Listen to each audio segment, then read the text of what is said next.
اس کا نام بلبل تھا۔ آج اس کو پیسوں کی ضرورت تھی اور مجھے اس کے جسم کی۔ میرے اندر کا شیطان پوری طرح جاگ چکا تھا۔ جب میں کمرے میں اس کے پیچھے داخل ہوا تو وہ برقع پہن رہی تھی۔ مجھے اس کا مجرا دیکھتے ہوئے لگاتار 10واں دن تھا۔ کیا غضب کی نئی چیز تھی، کیا ناچتی تھی۔ روزانہ اس کو ناچتا دیکھ کر میرے اندر شیطانی ہوس مزید بڑھتی جا رہی تھی۔ میں نے فیصلہ کر لیا تھا کہ اس سے ضرور ملوں گا۔ میں ہر قیمت پر اسے حاصل کرنا چاہتا تھا۔ اس دن مجری کے دوران وہ روئی ہوئی اور بجھی بجھی سی دکھائی دے رہی تھی۔ بلبل کو اس دن پیسوں کی اشد ضرورت تھی۔ یہ جان کر میرے اندر خوشی کی ایک لہر دوڑی۔ چہرے پر شیطانی مسکراہٹ پھیل گئی کہ اس کی پیسوں کی ضرورت پوری کر کے میں اس کے ساتھ جو چاہے کر سکتا ہوں۔ میں نے اس سے پوچھا کہ کیا ہوا ہے، کیوں پریشان ہو، ایسے کیوں رو رہی ہو؟ وہ خاموش رہی۔ میرے دوبارہ پوچھنے پر وہ کہنے لگی کہ میری ماں مر گئی ہے۔ یہ جواب سن کر جیسے میرے منہ کو تالا لگ گیا ہو۔ پھر میں نے غصے اور حیرت سے پوچھا، تمہاری ماں مر گئی ہے اور تم یہاں کیا کر رہی ہو؟ بلبل نے جواب دیا کہ میرے پاس ماں کے کفن دفن کے پیسے نہیں ہیں، اس لیے مجرا کرنے آئی تھی۔ وہ یہ کہتے ہوئے کوٹھے سے باہر آ گئی اور میں بھی اس کے پیچھے چل پڑا۔ میں نے اس سے کہا کہ تمہاری ماں کے کفن دفن کا بندوبست میں کروں گا۔ کچھ دیر میں ہم بلبل کے گھر پہنچ گئے۔ یہ ایک چھوٹا سا ایک کمرے کا گھر تھا۔ صحن کے بیچ میں پڑی ایک چارپائی پر اس کی ماں کی لاش ایک گدے اور کمبل میں لپٹی پڑی تھی۔ جیسے ہی بلبل گھر میں داخل ہوئی تو کچھ بوڑھی عورتیں بچہ اسے سونپتے اور دیر سے آنے کی وجہ سے ناراضگی کا اظہار کرتے ہوئے وہاں سے رخصت ہو گئیں۔ بلبل مجھے یوں ہی کھڑا دیکھ کر بولی، سیٹھ جی معذرت، میرے گھر میں آپ کو بٹھانے کے لیے کوئی چیز نہیں ہے۔ میں نے اس سے پوچھا تمہارا اصل نام کیا ہے؟ اس نے بتایا کہ میرا اصل نام افشاں ہے۔ پھر میں نے پوچھا کہ کیا یہ بچہ تمہارا ہے؟ اس نے جواب دیا کہ ہاں، یہ میرا بچہ ہے۔ تم مجھے ناچنے والی تو نہیں لگتی۔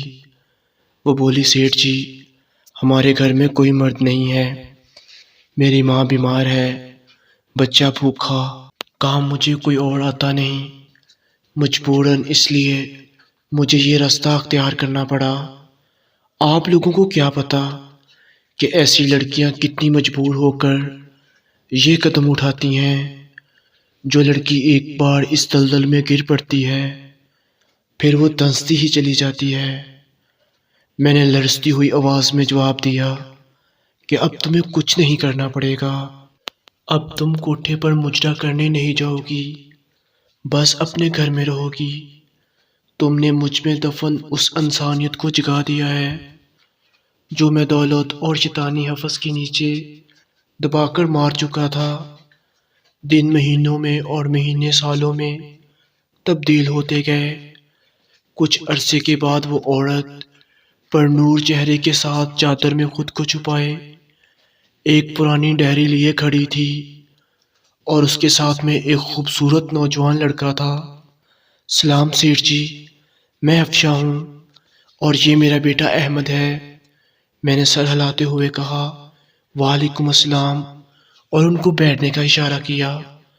وہ اپنے بیٹے سے کہنے لگی، احمد بیٹا، یہی میرے مسیحا ہیں جن کی بدولت تمہاری ماں گندگی کی دلدل میں گرتے ہوئے نکلی اور یہی تمہاری پڑھائی کا ذریعہ ہیں۔